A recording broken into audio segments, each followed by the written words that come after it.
now, but we Sure. can still chit chat away whilst I go live on Facebook. Cool. I'm gonna go live here, and I think they should automatically go live on LinkedIn. I don't know. So let's just see whether that's the case. Anyway, we are live. So welcome everybody to Brainfood Live on Air, episode 46. Really delighted to be here. I'm in Santa Cruz, in California, mid California, seeing my good buddy Gordon and his family. And I'm delighted to be here. Quick shout out firstly to the people who are watching this on LinkedIn Live. Can you just quickly comment to make sure that you can hear me okay? Just say yes, I'm here on comments. That would be awesome. And same again to the folks that are watching on Facebook. I just want to make sure everyone can hear me clearly. So just comment very quickly to say yes, yeah, you're here, and then we're going to be good. I assume everyone on Crowdcast can hear me fine, so that should be okay. All right, so I'm very excited today because we've got an amazing show lined up with a fantastic guest. We're very honored to have him on, but I'm even more excited about who my co-host is today, because once again, not only Adam Gordon has been upgraded, but Stan Vasevich has been upgraded. We'd have Modiara Clamp from Amazon with us as the co-host. Mo, how are you? Yeah, I'm good. We've lost her already.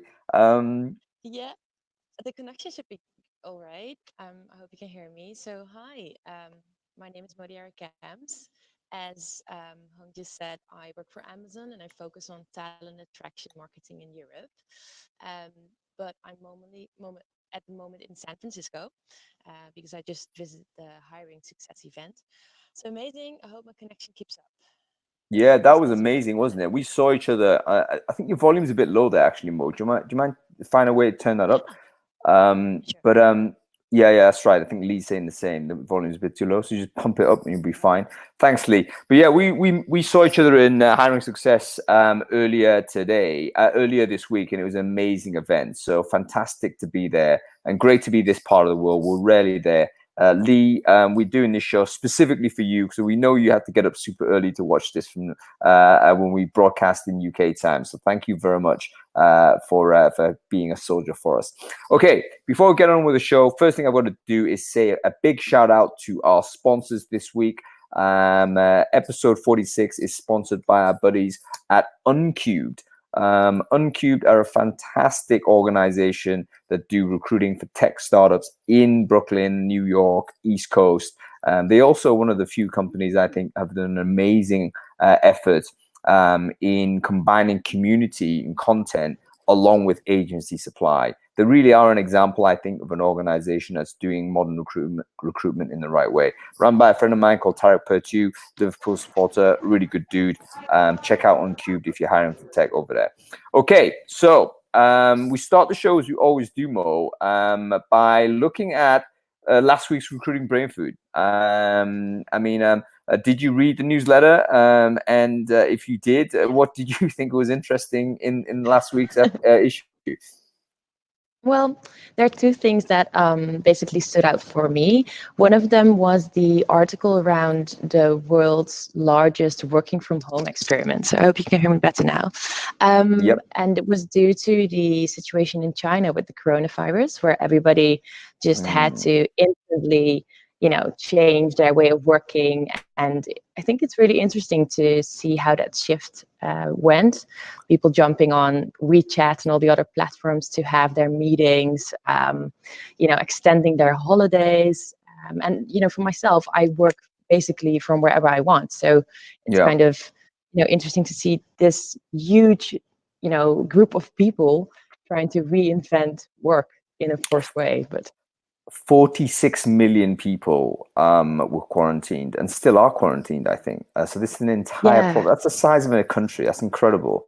And when you think about, I think Wuhan, which is the center point of the outbreak, is actually a logistical center for a lot of the manufacturing that goes on in China. So suddenly all of these people can't show up to work. They're literally not allowed to do it.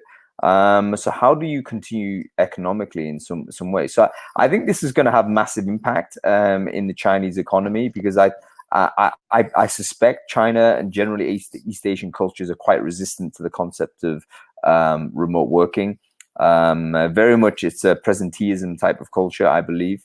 But this has forced it, and I think it will definitely change how Chinese companies operate. I think they'll see the advantages of doing remote once they've had this experiment. So yeah, do check out that Bloomberg essay. Super interesting. Yeah, Okay, totally. what else was interesting for you last week, Mo? Well, I'm always a big fan of following what's going on in the tech space. So, for example, the HackerRank article / report that was in there was also really helpful for me. Yeah. I think being at Amazon, we obviously hire tech people.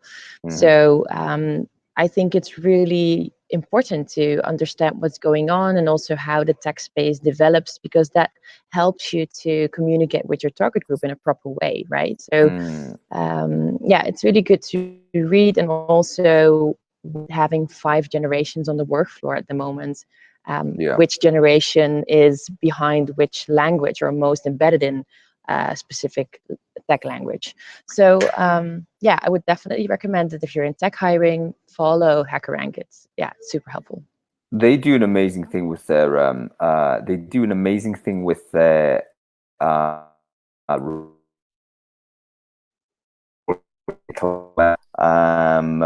but how they present it, I think it makes it fantastically accessible as well. It's not one of these turgid PDFs that you've got to plow through 50 pages of whatever.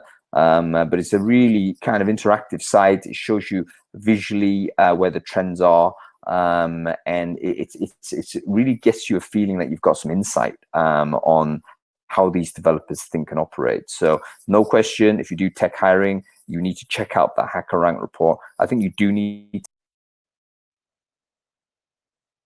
Oh, and I think we lost Hung. Hope that he reconnects.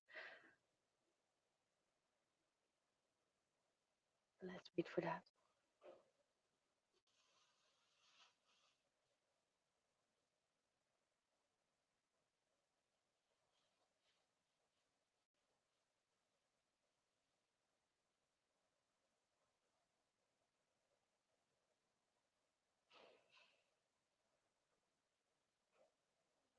Okay, so I just heard that Hung is off, but he'll be back soon. So yeah, as he was saying, it is really important to, make sure that you understand your target group, especially in the tech space. Been in tech hiring for a few years, and one of the things that I found is that it's just how you communicate with the developers. They're not really attracted to a regular job description. We even experimented with, um, sharing job descriptions in a tech language or code way of writing. Um, so yeah, I need to check what is going on. Give me a sec. Okay, so we will soon go over to get Chris on, who will um, talk about the report that he's written. He's the CEO from Appcast, and I think that would be good for us to wait for that.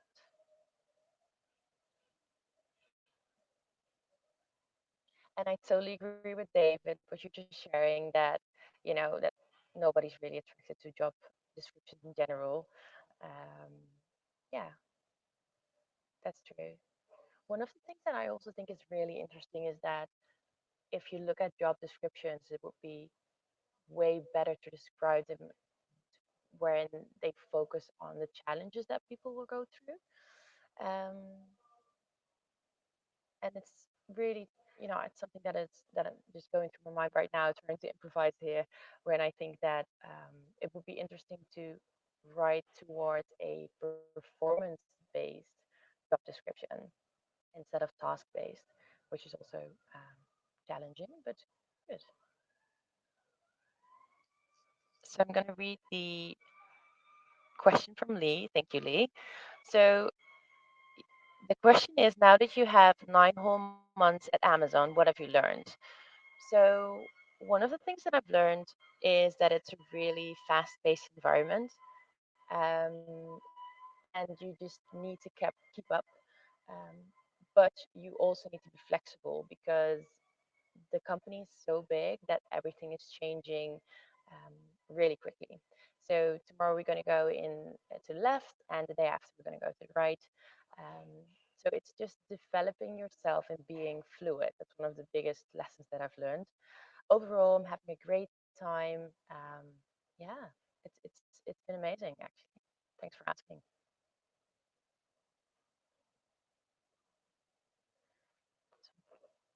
So gonna check with Hung if he's back online.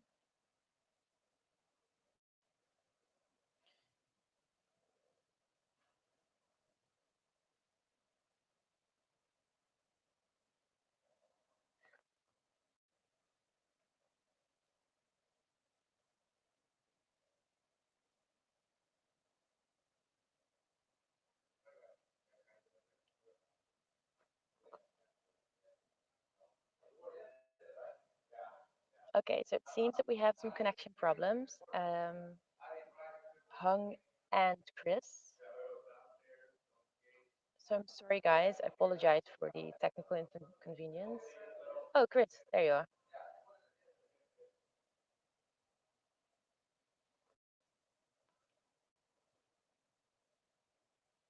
How can I join?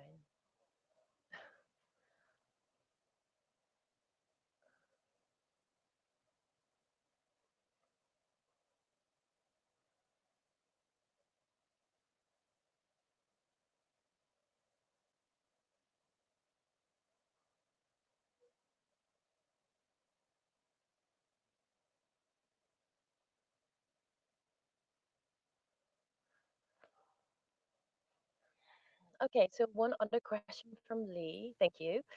Oh, I think we're kind of Hey guys, Chris having. Forman, how are you? Hey, Chris. It's Hey, great to have you online. I don't know what happened there, um, but good to have you on the show. Shall we thank wait you. for Hong for a few because he prepared, um, I think, questions around the report that you produced. But it would Yes, be the great if you could very start fancy meanwhile. AppCast benchmark report. In fact, this is the first time we are publicly talking about the results. So this is, I don't know, like opening the envelope at the Academy Awards. Big deal on a Friday afternoon in recruitment marketing. Awesome. So maybe you can start with Yep, introducing yourself, what you do, and maybe you can tell a bit more about Appcast while we wait for Hong to go into the report. sure. So as you can tell by the color of my hair, I've been doing this for a while. I'm 49 years old. Angela and I have 4 kids. We live in a little farm in northern New Hampshire. And the way I pay for the cows is I go to work and build recruitment technology companies. Appcast is the 4th company that myself and a bunch of friends have built over the years. The first one was a company called Airs that built the first broadly adopted and commercially accepted recruitment CRM in the United States. We sold that to the largest RPO in the US at the time, a company called The Right Thing. And then a couple of years later, sold that company to ADP. And today, the technology that was our recruitment CRM and the outsourcing business, our ADP's outsourcing business, and also the technology behind ADP Recruiting Manager, their global enterprise ATS. After that, we started an incubator. We're headquartered right near Dartmouth College, which is one of the Ivy Leagues here in the United States. And so we've popped 2 companies out of the incubator, one a job seeker focused platform called StartWire that allows job seekers to get updates on their job applications from about 10,000 companies. So that, endeavoring to close the black hole. And the other one is Appcast. And, the investment thesis behind Appcast, which we founded the business in 2014, is pretty simple. If you look outside the job space, in the online advertising world. Basically, every marketer uses technology and data to automate and optimize their online ad buying. But when we started the business in 2014, most TA professionals were still buying recruitment advertising on a duration basis. So a posting, I give you a bunch of money and I get my ad up for 30 days. And not only was that not horribly effective, as our industry started to move to pay for performance because of Indeed, kind of bringing the Google model to recruitment advertising, it became clear that there's a skill set that heretofore didn't exist in our space. And also people needed technology to kind of do what they do outside the job space, to buy and optimize performance ads to, honestly, for Amazon to sell everything from toasters to tin pots, but for recruitment advertising. And so we did that.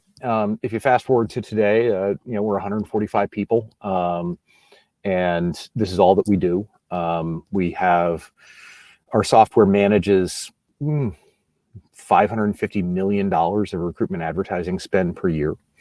If you take a look at, most of the major job sites in the United States and Europe use our technology. All the gig companies in North America use our technology. 1,000 employers, every major ad agency for the most part. We have literally billions of job ad clicks being bought and optimized annually through the platform, and hundreds of millions of job applications. And so the benchmark report, which I'm here to talk a little bit about, is it's kind of neat.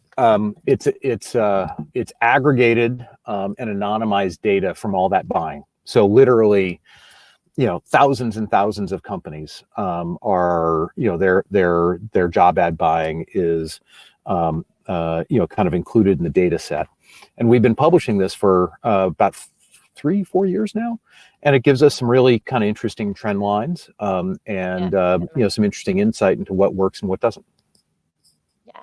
So I've also screened through the report. I think it was really interesting to see the insights. Some things that I took out of it is, that the or the high unemployment rate, I should say, make the engagement more expensive, mobile applications, but also the time and days that people are applying for jobs, and all those, nice key insights that I found.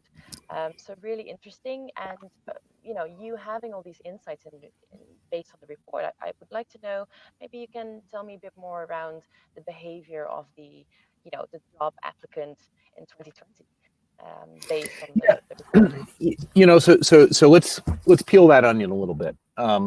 So when we talk about top applicants, we manage recruitment advertising from everything from the most top tier, software developers and physicians, scrub nurses, all the way down to folks that, honestly, pack boxes in distribution centers and put them on trucks and airplanes.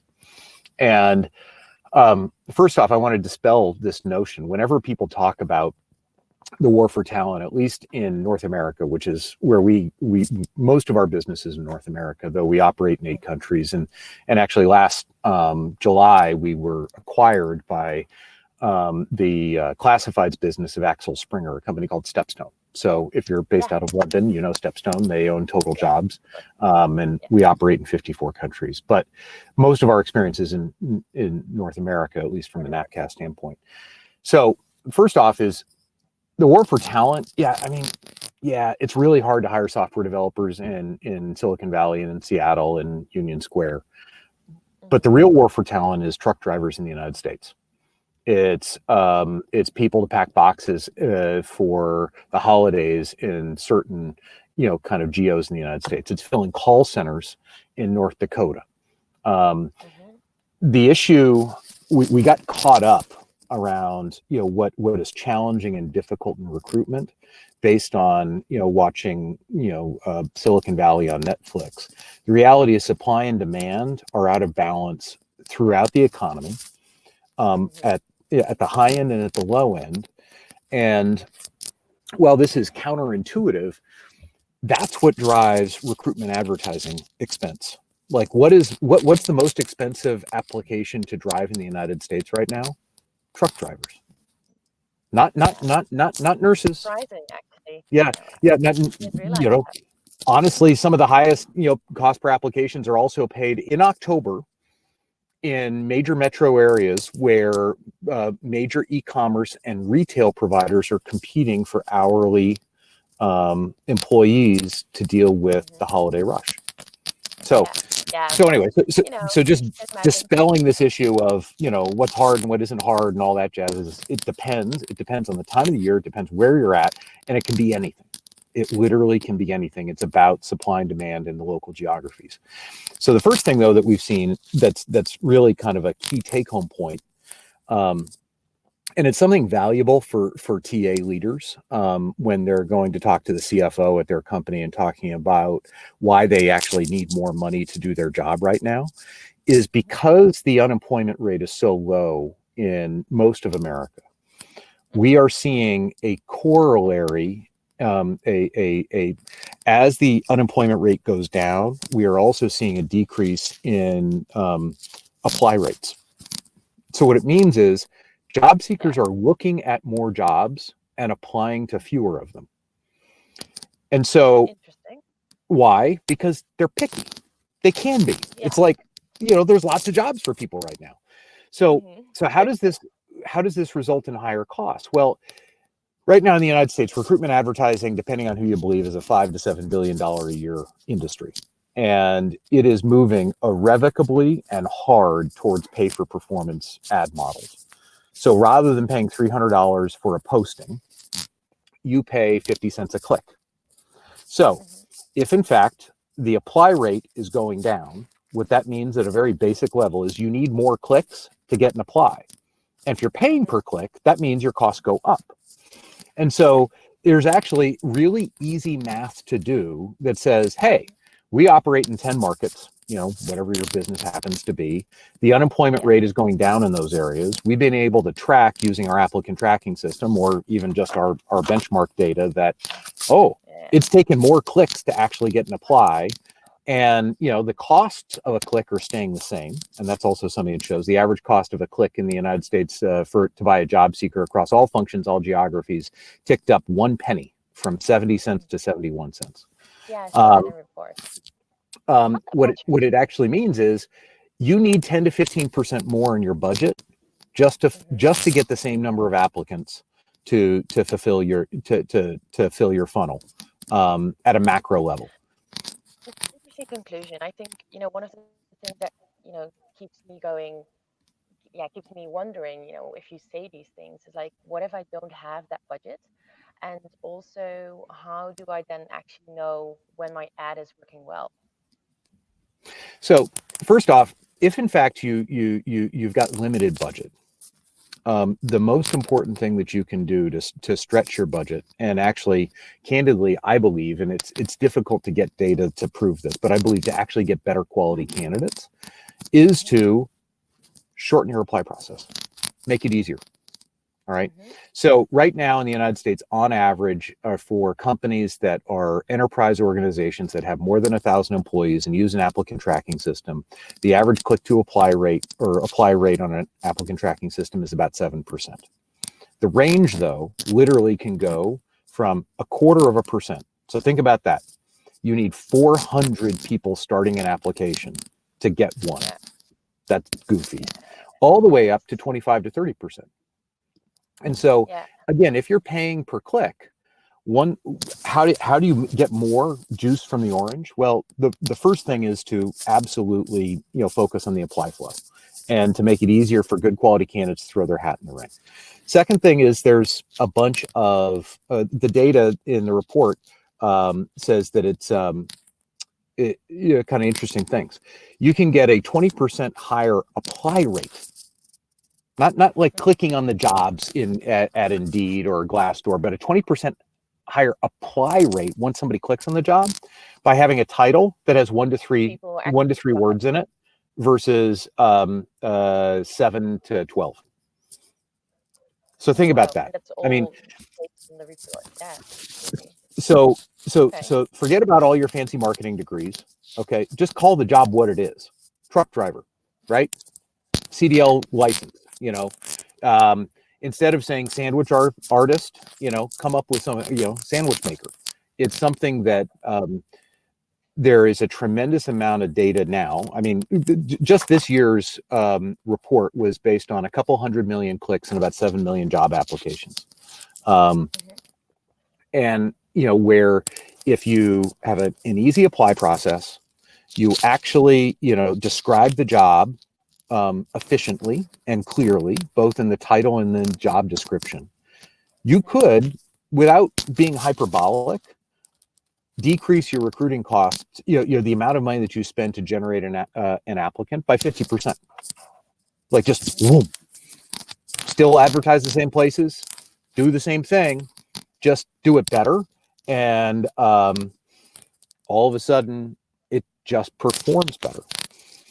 The other, and then, you get into some of the stuff that I went to computer camp when I was in 10th grade. So, this is the type of guy that I am, super geeky. If you advertise jobs in the last 10 days of the month, the competition within the job indexes in the United States is materially less than in the first 20 days of the month. So what's interesting is there's big companies, especially those that use ad agencies, they create a monthly budget for a campaign. So, you work for Amazon, you've got, warehouse supervisors, or you've got marketing managers, and you've got a recruitment advertising campaign. You say, I'm going to spend $10,000 on all the jobs that we have open for those. So what ends up happening is as that money gets spent, okay, when the budget gets tapped, all of a sudden, no one's advertising those jobs anymore. And a lot of advertising budgets are hit between the 20th and the 25th of the month. So between the 20th and the 30th of the month, the marketplace becomes materially less competitive. Job seekers are still there in the same volume, but the number of ads in the marketplace is lower. So your prices go down because it's an auction. And secondarily, you actually see higher performance. You get more people applying for your jobs. Now, you can't go and tell that to a hiring manager, say, oh, wait, hey, Becky, let's just hold off until the 21st of the month. I mean, she would throw something at you that would be very heavy and very bad. How are you going to ask them to postpone, the role that they need to fill? How are you going to, what would be your advice in that?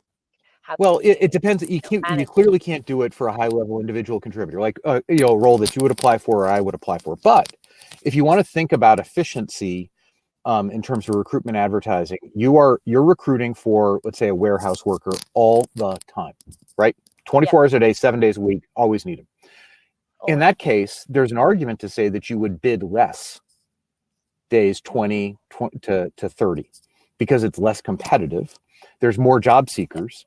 You would be able to pick up the type of performance that you got later in the month at a lower, kind of normalized price per application, and be able to invest more of that in the beginning part of the month where it's actually more competitive. So it's kind of the recruitment advertising version of dollar cost averaging when you're investing. Yeah. So, sometimes stock goes up, sometimes it goes down. Just keep buying. And in that case, the overall cost goes down of your investment. Yeah. And is this something that you could do with podcasts? Yeah. I mean, that's the thing about software. And, it's not just us. There's lots of people who make software. I personally think that ours is awesome. We have an incredible team that, just is always endeavoring to figure out new ways to find insight and data and bring that to our ad buyers. But, what software is good at is processing data and executing on, logic that you give it. And so, this idea that if you can show, so here's, where's the graph? So here's the graph that basically shows demand, advertiser activity, and job seeker activity. And in the beginning of the month, they're in a negative relationship between employer activity and seeker activity. And at the end of the month, it flips. Okay, software can recognize that. Software, you can say, hey, save us some money towards the end of the month, reinvest it elsewhere. That's what it's good for. Okay, and I really like, the analysis that you make, but I have one question, maybe cheeky one. So with my European experience in recruitment marketing campaigns, we still have some areas where there's more connection with offline advertising. Mhm. I always think that's kind of a funnel, you go from offline to online, maybe, drive people to that moment where they apply. Do you have any data or insights on that in the report or in general? What's your vision? No, I mean, this is what we are specifically looking at is data from performance marketplaces in North America. Europe um, is a first off, Europe is not one entity. So if you take True. a look Thank at you. recruitment, Thank you. yeah, if you look at recruitment advertising in the UK, it is radically different than recruitment advertising in Germany, very different than in the Netherlands, and totally different than in Poland. And so, Yeah. uh, the markets, so the Netherlands and the UK are moving at pace towards more of a marketplace type of environment like the United States. So you have a proliferation of providers. It becomes more performance, ad buying. The characteristics of job seeker behavior are more similar. The characteristics of employers or advertisers is similar. When you get into, France, you get into Germany, you get into Poland, Pratsui in Poland, Stepstone in Germany, Figueroa in France, all, have different models. They spend a lot of time working with their with their employers, spend a lot of time making sure that the ads are 5x5, really well designed. They tend to have higher costs associated with it. The value that their customers get, though, is exceptional. It's like one of the things that's kind of interesting is that everyone says, "Oh, you need to pay for performance to get good value." That's, to use a technical term, it's crap. I mean, at the end of the day, how you pay for something is disassociated to the value that you get. And in these different markets, they have different models and everything is unique. But when you've got two big international players like LinkedIn and Indeed kind of playing globally, it does upend the apple cart. Is offline important? More and more, less so. Online, user-generated content reviews, very important. Salary research, very important. The ability to learn about a job, very and a company, very, very important. Is there a role for brand advertising offline? Kind of outside type stuff or in print? Sure. Absolutely. I mean, that's what marketers do. You test stuff and you figure it out. If you're doing a major launch, if you're in a very hard to fill location, of course. But it's in my opinion, it's becoming less so. But what is interesting is that everybody in this space is moving what I call down funnel. So like if you take a look at Indeed, some of the smartest people in the world doing this job. Okay. I mean, Chris Himes and the team at Indeed are just scary smart. And they sell pay-per-click. They sell cost per application. They sell some version of quality cost per application.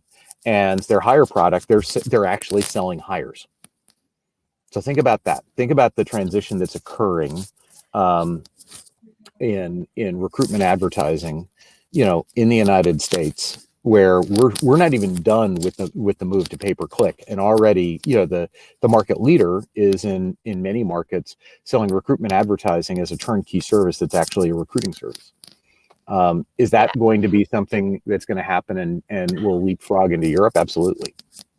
I think it's an interesting shift. That's something that I see as well. But one of the things, from a really practical point of view, that I'm always having discussions about internally is that what kind of influence do you have if you advertise on the actual hire? I mean, that you know what I'm talking about, the add to hire ratio. Once a candidate clicks on apply, you can't really influence that anymore if you only focus on advertising, obviously. Well, that's why they're packaging value-added services with it. So it's not just you're paying for the advertising on an apply. It's basically a recruiting service, but they have an advantage because they verticalize the supply chain, right? So if you take a look at Amazon Basics, it's probably similar. All right. So you've got a customer. The customer wants something. You've got the data to understand what they want, and you've got the supply chain to go build it and deliver it to them. If in fact you think that the supply chain starts with the seeker, and you can make market with the seeker database that you have and the seekers that you have, then arguably you would have a disruptive cost advantage if you could package those, vertically. And so, like, if you take a look at staffing firms, especially in the UK, in the agency world, if you go out and talk to some folks in the job board space and, buy them a beer, maybe two, they might actually start to say, hey, we kind of feel like we're being arbitraged by staffing firms. We get the job seeker, we deliver the job seeker to staffing firms. They turn around and basically do a little bit and then deliver them. And they're taking a lot of the value creation in the space. Is that fair? No. I mean, there's a lot of hard work to be done. Is it a rational perspective? Sure.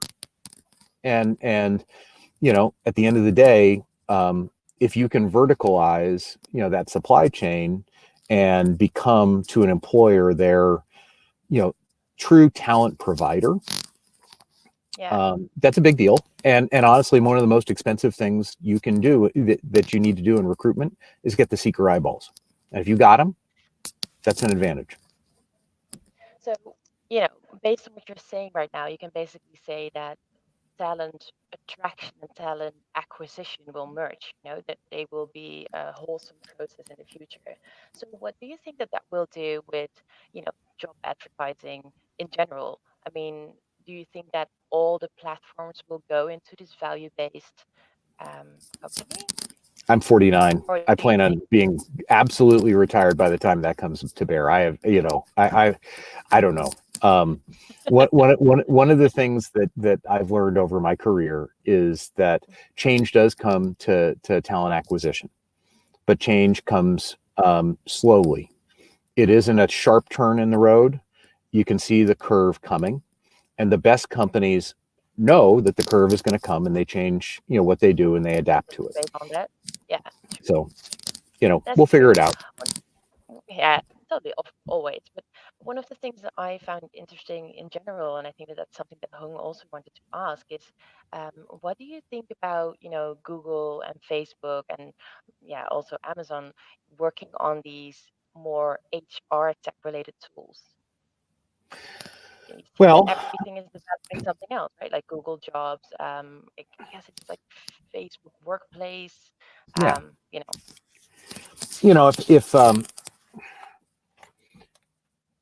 it is not a secret that the vast majority of job search starts at a Google, a job seeker search start at the Google search bar. Okay. It is not a secret that, Facebook has a massive amount of intent data on their members. And there are trigger events that are relatively easy to discern if you know what you're looking for, to understand when somebody wants to actually look at an opportunity. They are more uniquely positioned to do that than anyone in the world. The jobs classifieds business, there's, I always get this wrong. There's 4 or 5 major classifieds. There's travel, there's autos, there's real estate, jobs, junk, Craigslist type stuff. And so it's a massive business, right? Yeah. It's a massive business. So the idea that one of the 5 major categories of classifieds globally, which is a massive profitable business in the online world, like classifieds pay for a lot of stuff that occurs online, that Facebook and Google would not decide at some point to play in that in some way, shape, or form is illogical. So again, for those of us with, gray hair, we've just been waiting for this to happen and trying to figure out how it's going to occur. Amazon, every time I think I understand Amazon, I recognize that it's kind of like trying to understand the universe at a particular level. It expands, and Sure. there's entropy involved. So I can't really comment on Amazon's play in that area, but I think it's incredibly logical that Google and Facebook are doing what they do. Yeah, totally. So we totally got. I would love to know a bit more about your report as well. So let's say you don't have time to go through the whole report. What would be the 5 maybe key things that you would, you know, that you could share with us in this, you know, brain food? Recruitment advertising is becoming more expensive because the labor market is imbalanced between supply and demand. Number one. Number two is more and more people are continuing to look for jobs on mobile devices. And if you want to make it easy for job seekers to engage with you, you need to have a simple, easy, and practical mobile experience. Three, you should write your job ads using the AP style guide for journalists. Okay. So, I Google it. I my first job out of college, I was a journalist, and there's when you read a newspaper, a lot of people can read a newspaper, right? It's simple language. It's easy to understand. Who, what, when, where, why. Not a lot of big words. Explain it. Tell the story, but make sure that the everyday person can understand it. That's what a job ad should be.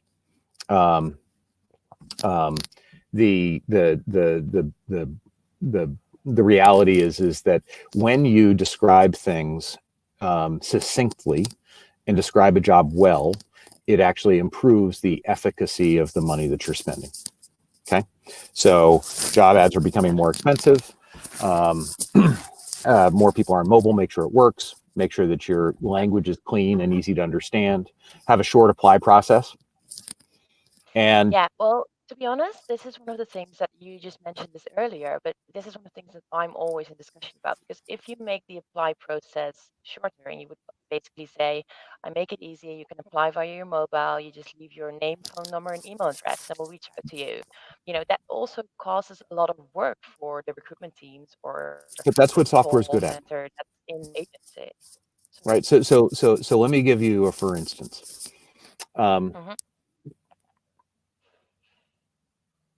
You've got Katie. Katie is an unbelievable talent. Choose whatever function you have. She goes to work on Thursday and has what I call a beet farmer day. A beet farmer day is when she is driving home and she calls her wife, husband, boyfriend, girlfriend, mom, dad, aunt, uncle, eldest daughter, you name it, and says some derivative of the following. That place is such a clown show. I'm never going back. I would rather be a beet farmer than go to work tomorrow morning. All right. Okay. So she goes home, and if it's anything like the Forman Tom's household, got kids and hockey and cows to milk and all sorts of craziness going on, and you got to get dinner on the table. So I get home, or Katie gets home, starts cooking dinner, opens a bottle of wine, pours a glass of wine, and says, God, that was just what a bunch of knuckleheads. And is making pasta tonight, and throws pasta in the water, and it's gonna be done in 8 minutes. Tick, tick, tick, tick, tick. And she says, oh, all right, well, has another sip of wine, sits down and says, you know what? I am gonna look for a job. And she goes to whatever job site that she uses, or she goes to Facebook or Google, and she finds incredibly a perfect job 5 minutes closer to home, exactly what she wants, company with a 4.9 Glassdoor rating, everything that you want. Tick, tick, tick, tick, tick. She then has the opportunity to,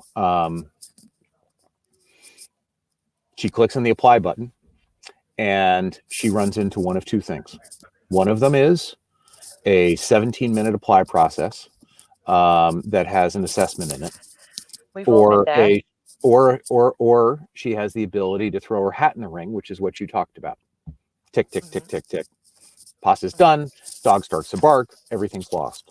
The next morning, because everything's better in the morning and she is going to go back to work, one of two things will happen. As she's driving to work, either she's going to get to work and probably the craziness will pass and she'll get back into the swing of things, or a recruiter calls her on her way to work and says, "Hey, Katie, I saw your application. You look fantastic. Can we talk to you this afternoon?"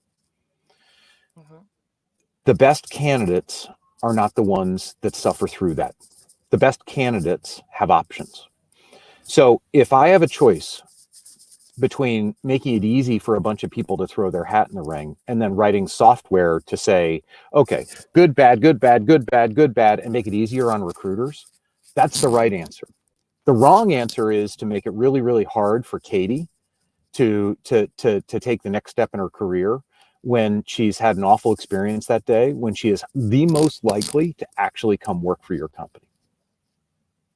Yeah, totally aligned with that. I think, yeah, especially in the passive candidate market, it's totally candidate driven. You should, yeah, adjust your recruitment process. But still, I'm convinced that it's really hard for people to make that process short.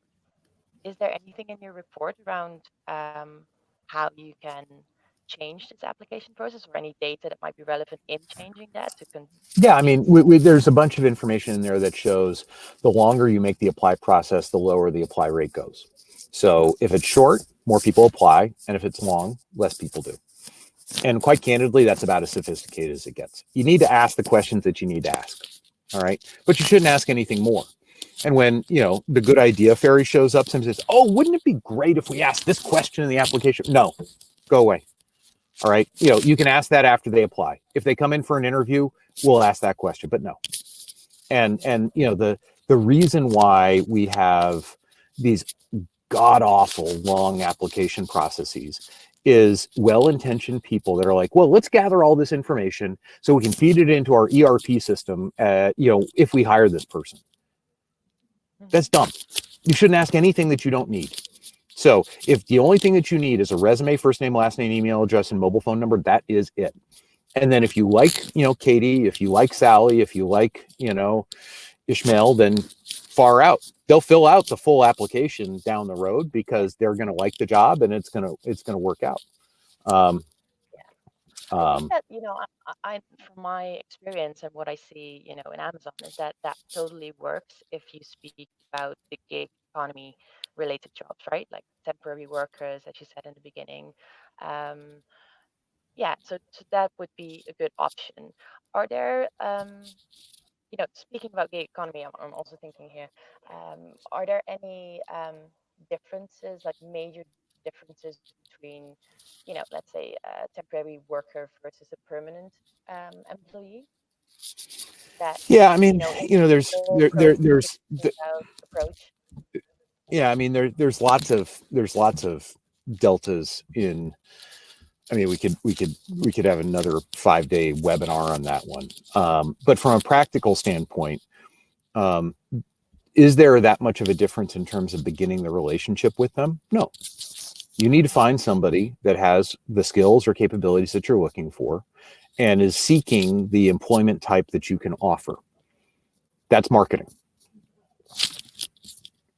I don't really see why you have a different, you should make it easy for everybody. You should use software to make it efficient for your recruiters, and you should focus on trying to get the best people in the door no matter what, whether they're, driving a trolley, and, are going to be, you're hiring for a CFO position. Sorry, I wanted to check in the comments because there's happening a lot. I'm looking at Lee. I don't know if you see this as well, but he says, for some reason, I tend to believe that most TA people who recruit for large companies all come from Wyoming because they all have. Okay, sorry, guys. So I was also looking at the time and wanted to give the listeners an option to ask questions. While we chat, just please feel free to ask some questions when we're in this space, and we'll save some time at the end. So yeah, great report. What else would be interesting to know because I asked for 5 things and you came up with 3. So do you have anything else that 4. we can learn? Oh, 4. No, I could make something up for the 5th one, but it's No, don't do it. Don't do those 4 things. it. Okay, cool. And So Hung is asking a question. Hi, Hung. Great that you're in the chat room. So his question is, what's the one thing ad buyers should be doing after looking at the AppCast report? well, besides buying our products, oh gosh, I don't know. Different things. No, I mean here's the one thing that gonna sound dumb. It's so simple, but if you do it, and this is outside of optimizing your apply flow and all that, you're gonna dramatically improve your ROI. Know when to stop spending. Mm-hmm. It's marketing 101. Like, you want to improve your marketing outcomes, like 30%, stop at the right time. And what I mean by that, in a pay for performance ad environment, you only want to acquire what you need to hit your objective. So if you have a job or a handful of jobs, and one of them gets 1,000 applications and the other 10 in the campaign don't have any or have 5, the one that's getting 1,000 most likely is a very popular job, and you really don't need to spend any more money on that. Mm-hmm. You should stop spending money on it, because if you stop spending money on that, your budget's going to get reallocated to driving more applies and clicks on the other jobs. And I can't tell you how often that happens. So 6% of jobs get over 43% of applications. Okay, yeah. Porridge too hot. 49% of jobs get less than 5% of applications. Porridge too cold. Mm-hmm. So, yeah. I mean, honestly, for the 6%, you should be probably getting about 6% of applications on 6% of jobs. And after you get enough applications, you should go ahead and you should stop spending on it. Yeah. You can do that with a spreadsheet. You can do that with a person. You can do that with our software. You can do that a whole variety of ways, but just stop spending when you get enough. Also, yeah, no, I totally agree. I think that's also connecting, especially with the audience that you're targeting to. You have these situations where you're just like seeing these ads and they're pushed and pushed and pushed, and you get this audience fatigue at the end. So yeah, great tip. Any other final thoughts that you want to share? No. Everybody should vote. If you're in a country that's having an election, everybody should go vote. That's all. Okay. That's all I'm going to say. Just go vote. Okay, make the world better. Well, nice. Well, thank you for jumping in the call or in the how to say that, live stream with me. Unfortunately, Hung couldn't be here. But yeah, it was amazing. Yeah. Thanks, Mo. It was great to meet you. Thanks, Hung. And have a great weekend. And thanks everybody for watching. Yep. Ciao. Take care, guys. Bye-bye.